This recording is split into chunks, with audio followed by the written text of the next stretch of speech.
June 28, 1944. Near Lingèvres, Normandy.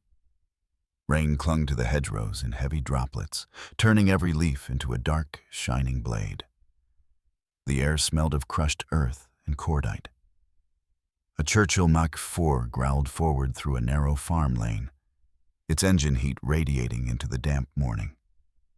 Ahead of it, Sergeant Thomas Kersey of the 6th Battalion, Royal Scots Fusiliers, sprinted from bank to bank, boots sinking into wet soil, his heartbeat thudding louder than the tank's slow advance behind him.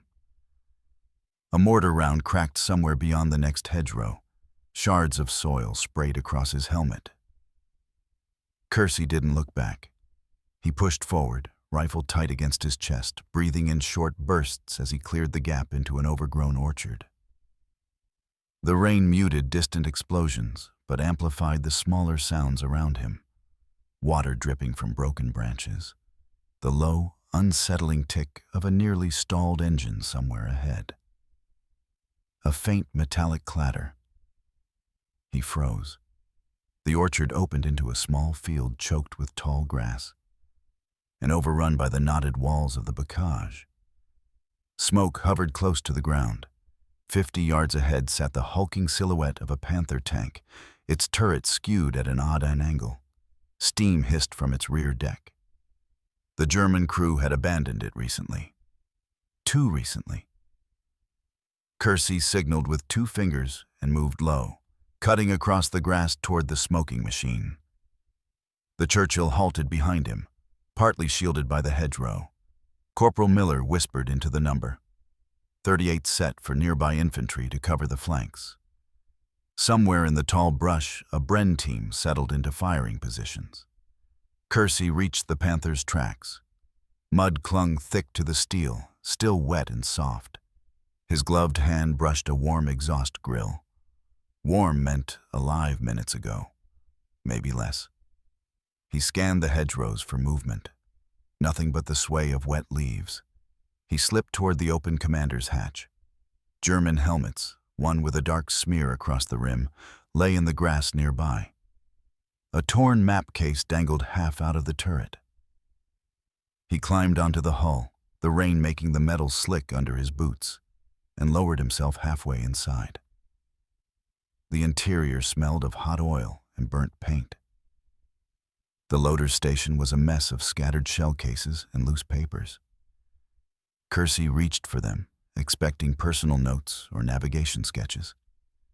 Instead, he saw diagrams, ammunition markings, shaded illustrations of armor profiles, tables, penetration estimates. The handwriting was hurried but precise, peppered with technical annotations. He pulled another sheet free. This one was stamped with Panzer Lehr insignia. Beneath it, several typed pages described firing trials of new PZGR. 40-42 anti-tank rounds. Another page outlined angles of attack in bocage conditions, emphasizing ambush positions along narrow farm lanes. A sketch diagram showed a Churchill silhouette at a quarter angle, dark arrows indicating optimal strike points near the driver's visor and turret ring. Kersey's mouth went dry. Outside, the Churchill's turret rotated slightly as the gunner scanned the tree line. The rain intensified, pattering like gravel on the Panther's armor. Somewhere to the north, a single rifle shot cracked, followed by the muffled shout of a British private. Kersey stuffed the documents into his webbing and climbed out quickly. He dropped to the ground and moved back toward the orchard edge at a crouch.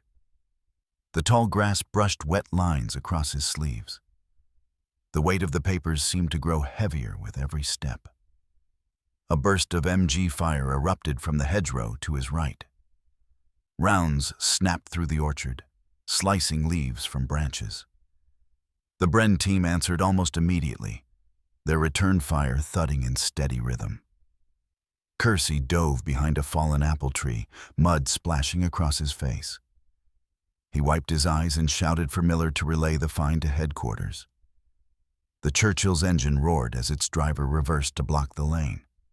Its 75mm gun fired a single blast, shaking the rain from nearby branches. The shell tore into the hedgerow, silencing the German gun for the moment. Kersey checked his webbing again. The pages inside were soaked at the edges, but mostly intact. The urgency in his chest tightened. These weren't routine documents. They were something else. Something the Germans clearly didn't intend to leave behind. He moved quickly, urging his men to fall back toward the command post. The orchard filled with the sharp tang of propellant and the restless smell of wet vegetation. As he crossed back through the lane, he looked once more toward the abandoned Panther, its long barrel cutting a ghostly line through the drifting smoke. Whatever those papers held, it was enough to chill him deeper than the Normandy rain. Kersey pushed through the dripping hedgerow corridor, boots squelching in the mud as he led his small party toward the battalion command post. The rain softened the distant gunfire, but did nothing to quiet the tension rising in his chest. The documents pressed against his ribs with every step, reminding him that whatever he carried had the weight of something far larger than a single abandoned tank. They reached a sunken lane where camouflaged netting stretched between apple trees. Beneath it, a cluster of officers and signalers worked around field tables stacked with maps, wireless sets, and damp notebooks. A Churchill sat nearby, engine idling, muddy water dripping from its track guards. The smell of petrol mixed with the heavy Normandy earth. Captain Lionel Hargreaves looked up as Kersey approached. The captain's battle dress was soaked through, but his tone stayed brisk. "Report, Sergeant." Kersey pulled the documents from his webbing and set them down on the table. The edges were curled from rain, but the inked diagrams and typed notes remained clear. The officers leaned in immediately. Hargreaves flipped the first page, eye narrowing.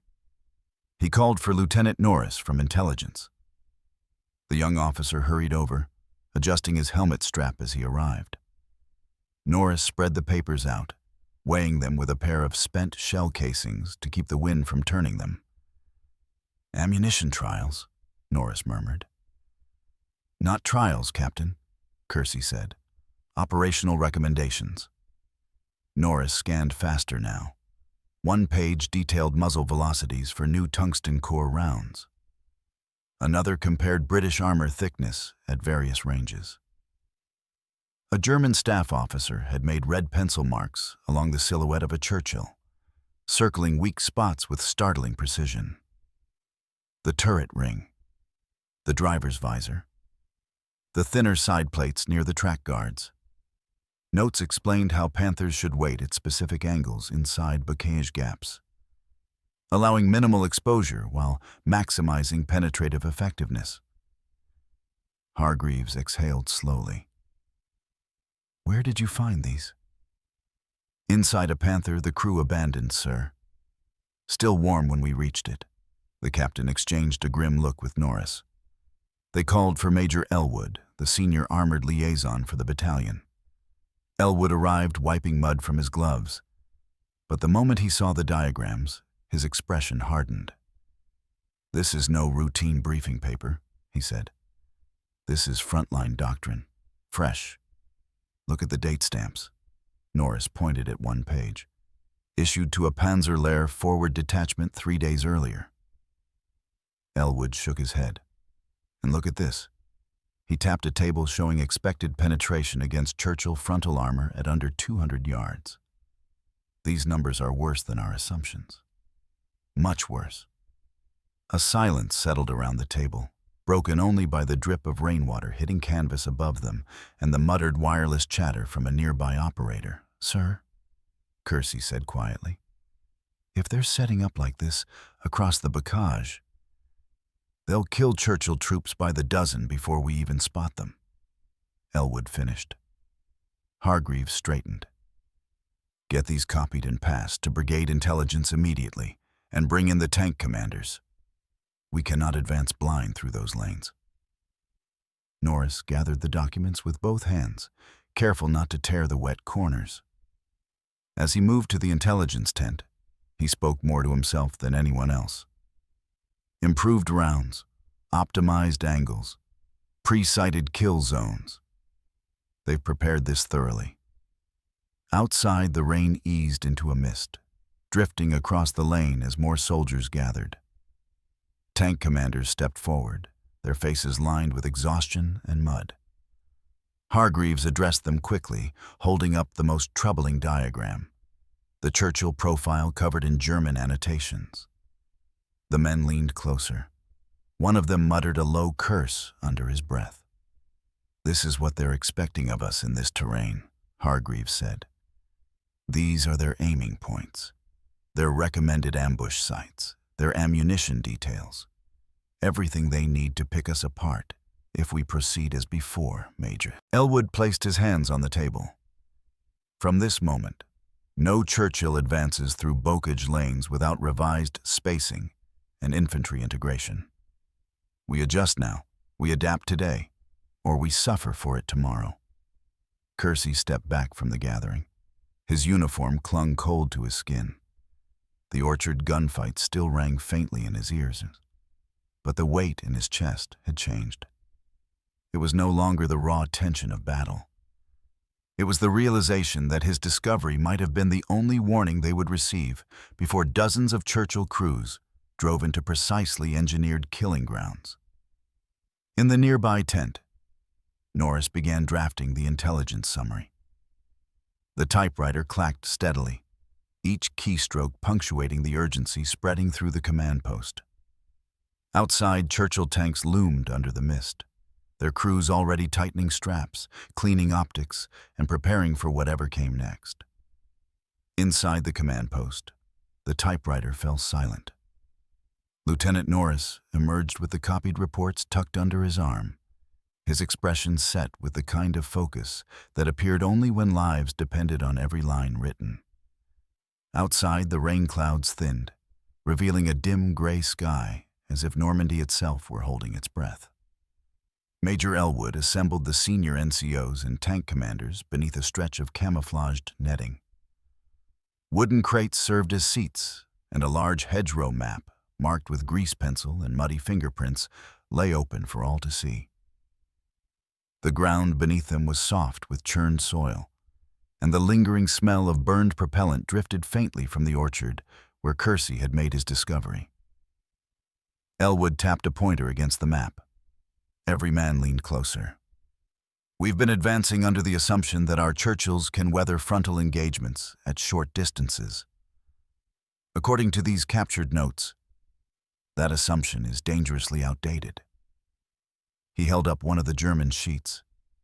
The black silhouette of a Churchill was cross-marked with red annotations that circled critical weak points. Beside it, a series of penetration tables revealed lethal effectiveness at ranges common throughout the bocage. Lieutenant Hawkins, commander of one of the Churchill troops, studied the figures. His jaw tightened. 200 yards, he said, even at a quarter angle. Elwood nodded. "These new tungsten core rounds give Panthers a margin we haven't accounted for. And these sketches show how they expect to fight us. Hidden in the gaps, hull down behind hedgerows, positioned so we drive into their sights before we even register a barrel." Kersey stood among the infantry section leaders. His uniform had dried stiff with mud, and he still felt the weight of the tank's interior, heat clinging to his memory. He raised a hand. "Sir, that orchard Panther was placed exactly like the diagrams show. Just enough turret exposed, everything else hidden. A Churchill wouldn't have seen it until it fired." "Exactly," Elwood said. "And that's the danger. Panthers are long-barreled, accurate, and positioned for ambush. We are not using our infantry screens aggressively enough. Our spacing is too tight, and our approach routes are predictable." Hargreaves turned to the tank commanders. "We alter all of it, effective immediately." He pointed at the map's narrow lanes. "Churchill infantry tanks are built for slow, methodical advances with close infantry cooperation. But in the bocage, that cooperation has been inconsistent. From this point onward, no Churchill advances without scouts clearing both forward hedgerows. No tank travels alone in a blind lane. No turret stays static. You rotate, scan, advance 5 yards, and stop again. A corporal from the Fusiliers' reconnaissance platoon frowned. "Sir, that will slow movement to a crawl." "Better slow than dead," Elwood replied. "The Germans are betting on us prioritizing speed. They are counting on us rushing through bottlenecks. We won't." Kersey listened as Elwood spread out additional German notes. One sketch depicted a Panther waiting behind a collapsed farm wall, angled so its glacis plate blended with the stone. Another showed a Churchill silhouette caught in a crossfire between 2 hidden firing points. The realization settled over the group. Every lane, every orchard, every shadowed field could conceal a gun barrel aimed straight at them. The Churchill crews exchanged glances heavy with unspoken concern. Tank warfare demanded courage, but it also demanded knowledge. And the knowledge in these papers was sobering. The turret operators checked their periscopes. Loaders inspected their ready racks. Drivers rehearsed pivot turns in their heads. Hargreaves lowered his voice. "There is one more detail. The Germans are refining their kill zones based on our own armor thickness charts.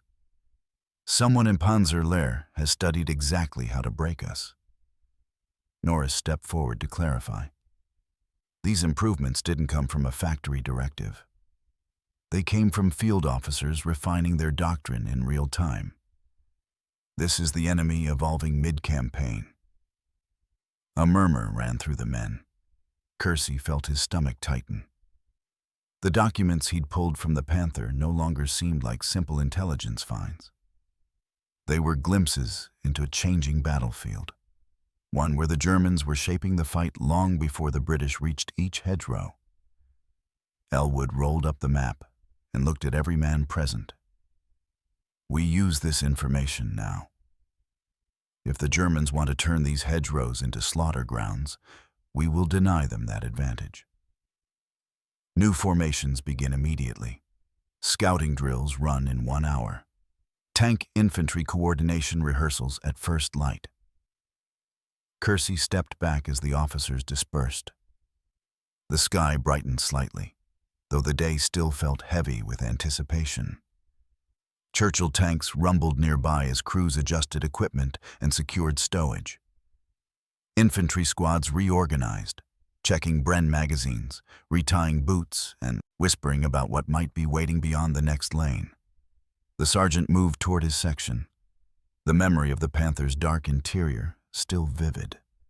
He understood now that the documents were not just warnings. They were blueprints of how close British armor had come to disaster in the bocage, and how close they might still be. Orders rippled across the orchard clearing and into the adjacent lanes. What had been a damp, muddied lull in the day suddenly shifted into purposeful movement. Churchill crews climbed onto their tanks, tightening tarps, checking turret traverse, wiping rain from periscopes. Infantry sections gathered beneath dripping branches as sergeants barked new instructions shaped by the intelligence found in the Panther. Sergeant Kersey led his men into a sheltered patch behind a sagging stone barn. The Churchill troop assigned to them idled nearby, engines clattering in the confined space. Diesel fumes mingled with the sweet smell of crushed grass.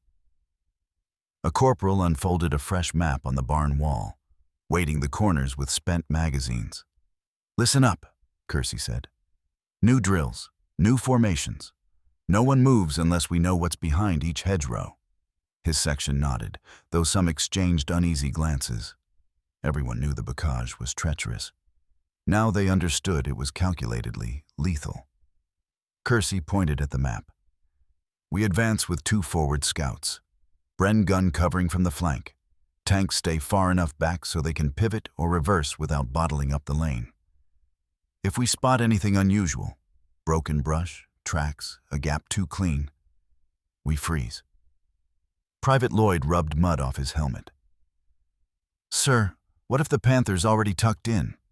Driver slit closed, barrel low, waiting." Kersey answered plainly. Then we don't give it the first shot. Rain began again, lighter but persistent. Drops streaked down the Churchill's armor as its commander, Lieutenant Hawkins, approached the infantry group. His face was streaked with dried mud. He tapped Kersey on the shoulder.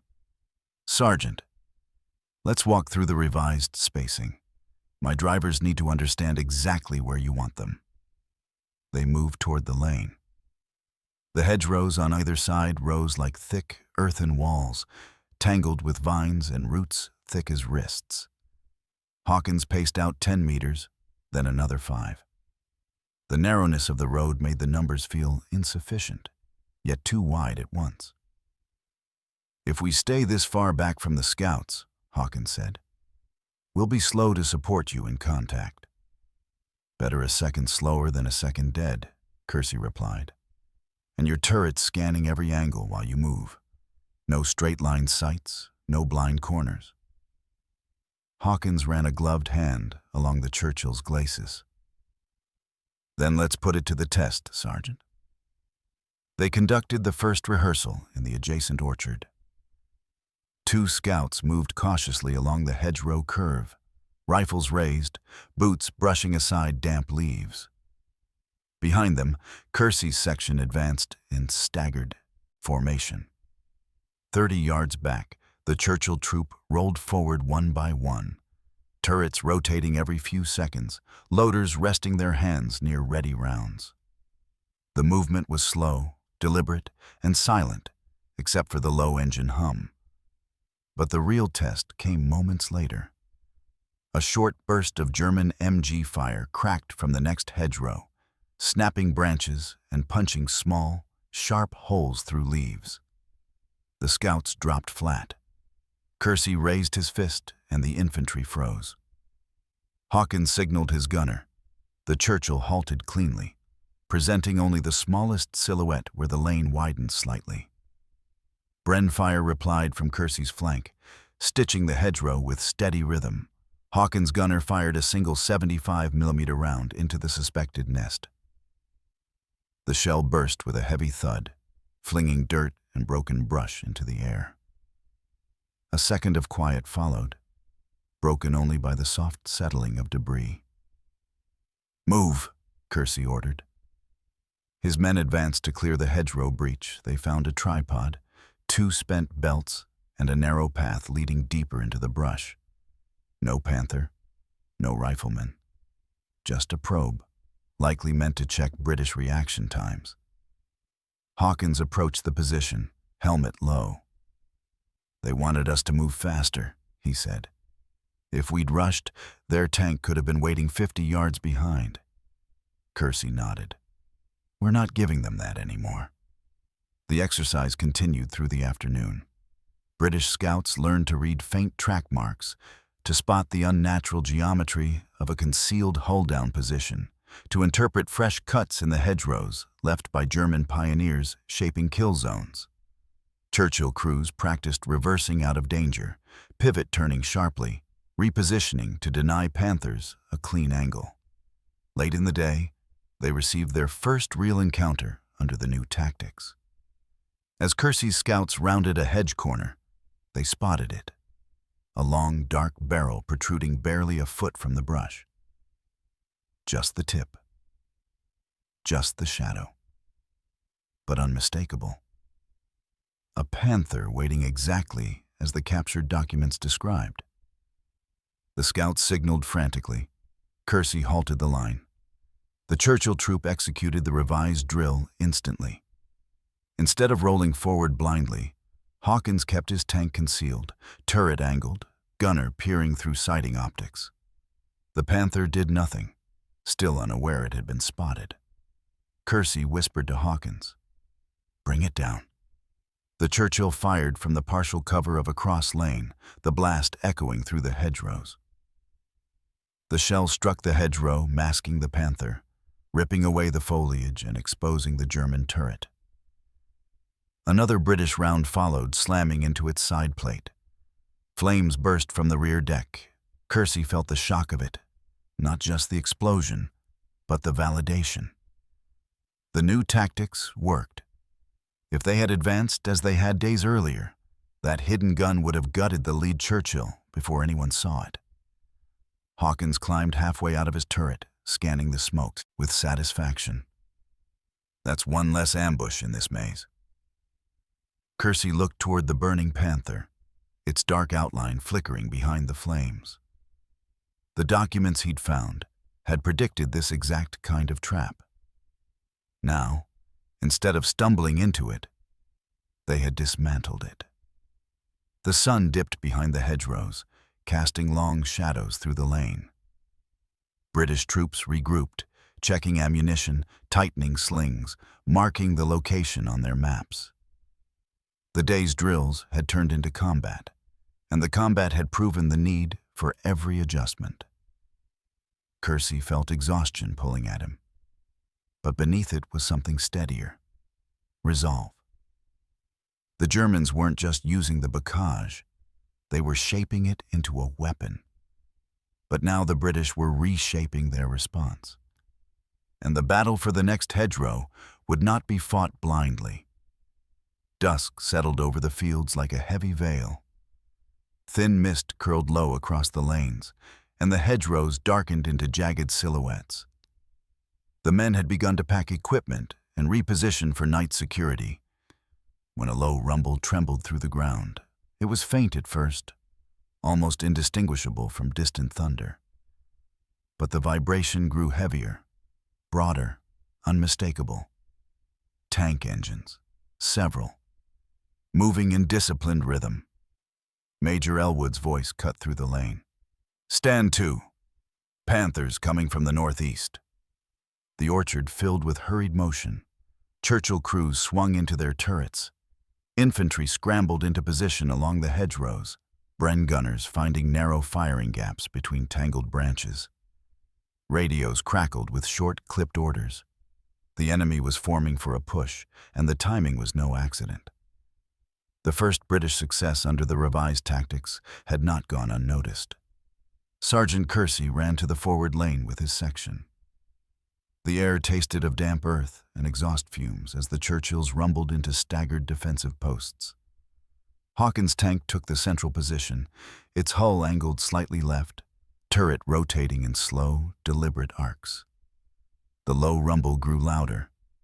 Then came the sharper sound. Metal clanking against metal, gears grinding under heavy weight.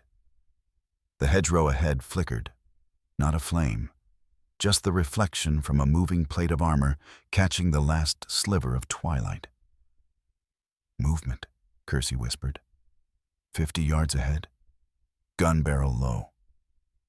Private Lloyd's voice trembled. "Sir." "More than one." The first Panther appeared as a shadow first, then a shape, then an unmistakable beast of steel edging out of the hedgerow gap. Another followed behind it. Then a third shifted somewhere deeper in the brush, just out of direct view. Their engines snarled like something waking from the dark, barrels cutting through the mist with predatory intent. Hawkins steadied himself in his turret, voice low but firm over the intercom. "Gunner, watch that lead Panther. Driver, stand ready to pivot." The Germans advanced slowly, confidently, their formation built exactly for the bocage, hulls low, turrets swiveling independently. They expected to find Churchills caught in the lanes, unaware of their angles. They expected surprise. They expected disarray. They found neither. Kersey signaled the Bren team. A crackling burst tore into the hedge, forcing the Panther commander to duck back into his cupola. The German formation hesitated just an instant. Hawkins seized it. Fire. The Churchill's 75 millia roared, the recoil jarring the ground beneath Kersey's boots. The shell smashed into the front left quarter of the lead Panther, not enough to kill it at that angle, but enough to shear foliage, blind its line of sight, and force its gunner to recalibrate. A second British Churchill opened fire from a flanking lane. Its round struck the Panther's mantlet, throwing sparks and fragments into the air. The German tank fired back. The Panther's high-velocity gun cracked like a whip, the muzzle flash briefly illuminating the hedgerows in violent orange. The round screamed past Hawkins' turret, slicing through the branches above Kersey and blowing apart a section of the rear lane wall. Dirt showered the infantry. "Hold steady," Hawkins muttered, more to himself than anyone else. The second Panther pushed forward, trying to take advantage of the narrow angle. Its turret shifted toward the flanking Churchill, but the new British spacing was already in motion. The flanking Churchill reversed sharply, disappearing behind a hedge seam the Germans had not anticipated. They lost the shot. Kersey's scouts, positioned close to the next hedgerow curve, spotted the third Panther as it attempted to skirt wide left for a crossfire. They shouted a warning. Hawkins' turret snapped toward the sound. There, at the tree line, fire. The Churchill's shell punched through the thin side plating of the third Panther. A bloom of flame burst from its rear deck, followed moments later by rolling black smoke. The German crew bailed in panic, stumbling into hedgerow shadows. The lead Panther backed up, turret hunting desperately for a target. The ambush they had planned was slipping from their control. The kill zone they expected to dominate was fractured by British dispersion and counterangles. Then Hawkins saw his moment. "Driver, advance 5 yards. Gunner, take the lower glacis." The Churchill lurched forward, just enough for its barrel to clear a clump of brush. The gunner steadied his aim. The Panther, still adjusting to the sudden British maneuver, exposed a vulnerable plate. Hawkins shouted, "Fire!" The impact landed with a brutal thud. The Panther jerked, smoke spilling from the seams around its mantlet. Its gun sagged. For a moment, it remained upright, steaming in the cold evening air. Then flames crept along its hull. The second Panther retreated into the hedgerow, engine howling as its driver reversed through broken branches. Bren fire followed it. A Piat team moved forward to secure the lane, ready for any desperate counterattack. But the Germans were done. The remaining tank fled into the maze of bocage, leaving behind a trail of oil and broken foliage. Silence fell slowly. Only the crackle of burning engine decks broke the stillness. The mist thickened again, swirling through the ruined foliage, carrying with it the burnt metal scent of smoldering armor. Kersey exhaled, his shoulders dropping. The men around him eased their grips on their rifles. Hawkins climbed out of his turret, helmet tilted back, sweat mixing with the mud on his face. "That, Sergeant," Hawkins said, "was close." Kersey nodded. But it wasn't what they expected. The new tactics had saved them. The Panther's secret had become their shield, and the fight for the bocage had shifted, if only by inches, in their favor. Night settled fully over the hedgerows, turning the battlefield into a series of dark corridors, illuminated only by the faint orange glow of burning Panthers. The mist thickened around the wrecks, swirling in slow spirals as if trying to hide the violence that had just unfolded. The remaining German armor was long gone, engines fading into the deep Normandy night. British infantry moved cautiously through the lanes, rifles raised, boots sinking into the soft earth.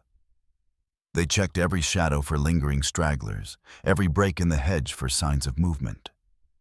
But the Germans had no appetite for a second round. The clash was over. Sergeant Kersey walked beside Lieutenant Hawkins as the Churchill crew inspected their vehicle under dim lantern light. The tank's armor bore fresh scars. One deep gouge traced across the turret's right side, where a Panther round had shaved the metal by inches instead of punching through. Another dented mark sat just above the track guard, a reminder of how close they had come to losing the driver. Hawkins ran his fingers over the metal. "If we hadn't widened our spacing or rotated sooner," he said, "this would have been a penetration." Kersey studied the mark. It aligned perfectly with one of the German aiming points from the captured diagrams. That cold realization settled over him again. The documents hadn't just been theoretical. They were blueprints for exactly the shot the Germans had tried to make. Elsewhere in the lane, infantry inspected the abandoned Panther crew's escape routes. A Bren gunner found a discarded headset tangled in a hedge seam. A private collected a map case dropped in haste. The air carried the acrid tang of burnt oil and hot metal, mixing with the heavy scent of trampled vegetation. Major Elwood arrived shortly after, lantern swinging at his side. He surveyed the shattered hedgerow gap where the lead Panther had fallen. Flames still licked upward from its ruined engine deck, sparks drifting into the night. He turned to Kersey. "Sergeant, walk me through how your section handled the left flank." Kersey explained the scouts' movements, their detection of the hidden barrel, and the way Hawkins' Churchill had used the new drills. Elwood listened carefully, his expression unreadable but focused. "That ambush," the major said, "was set exactly the way those documents predicted, and you broke it. The entire troop owes that to the adjustments you pushed through." Kersey shook his head. "Sir, I just carried the papers.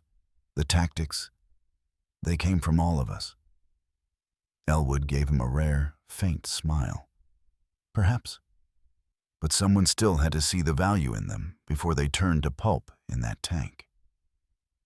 As the officers continued assessing the scene, Lieutenant Norris from intelligence approached, the copied documents tucked once again under his arm. He held a clipboard and pencil, ready to gather final details. "Sergeant Kersey," Norris said, "I'll need your full account for the Brigadier's report. Everything from when you reached the Panther to what you observed tonight." Kersey nodded. A quiet place had been prepared beside the stone barn where lanterns cast a warm circle on a wooden crate set up as a desk.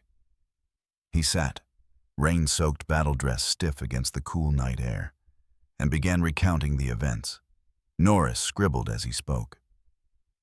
"Inside that turret," Kersey said, "the loader station was a mess. Papers everywhere. But those diagrams, they were deliberate.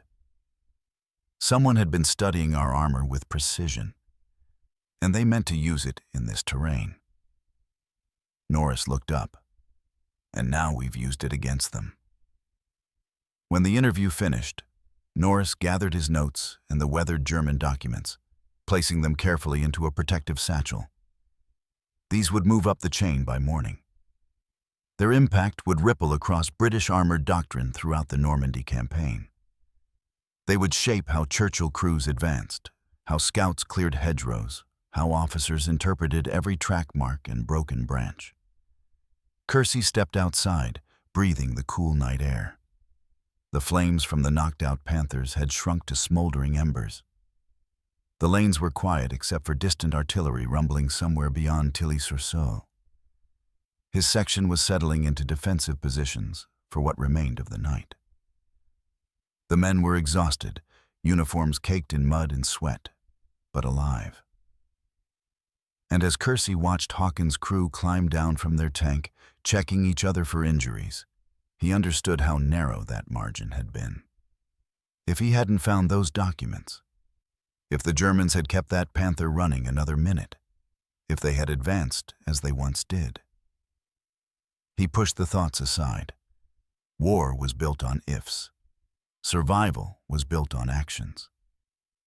He straightened, checked his rifle sling, and walked back toward his men. The night was calm for the moment, though he knew the bocage would not remain quiet for long. Tomorrow would bring new lanes, new ambushes, new battles carved through walls of earth and roots. But now the British would meet them with eyes open.